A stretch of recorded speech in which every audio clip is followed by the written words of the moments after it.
O Império, muito idealizado, até demais para o meu gosto. Tivemos dois reinados.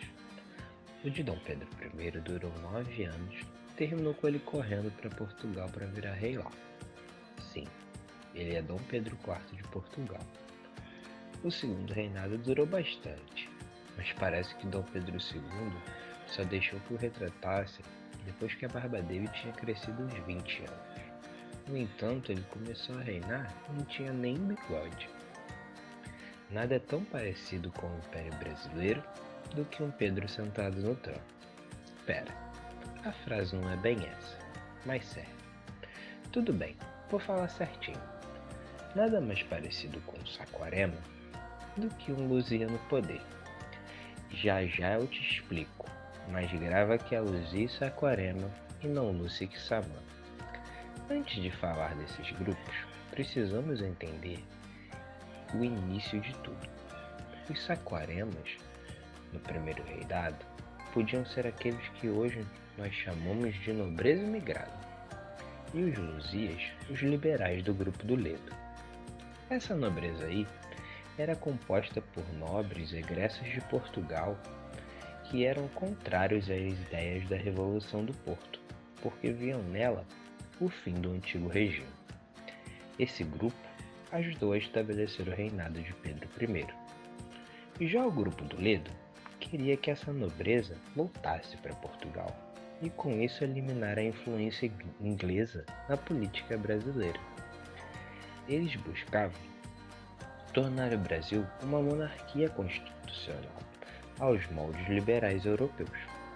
Bem, aqui vemos a formação de dois grupos, os conservadores e os liberais.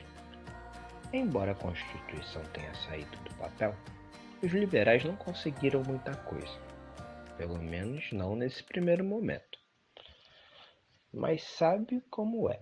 O mundo gira, a história progride, Dom Pedro sai correndo para Portugal, deixa um bebê aqui, revoltas acontecem e finalmente temos um imperador.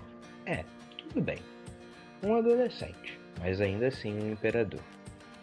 E é nesse momento que a política nacional é dominada pelas Lisandras e Itaperunas, ou melhor, pelos Luzias e Saquaremas.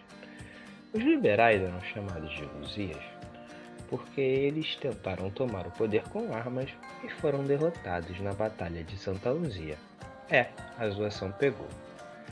E eles são lembrados pelo fracasso através desse nome. E já os conservadores eram assim chamados porque tinham na cidade fluminense o seu principal reduto. Pera lá, só a cidade é fluminense. Eu vou deixar bem claro que eu sou Flamengo. Mas voltando, eu vou te falar e vou te lembrar lá daquela frase do início. Nada mais parecido com o Saquarema do que um Luzia do poder. Embora eles dissessem ter diferenças um com o outro, quando eles estavam no governo, era praticamente tudo igualzinho.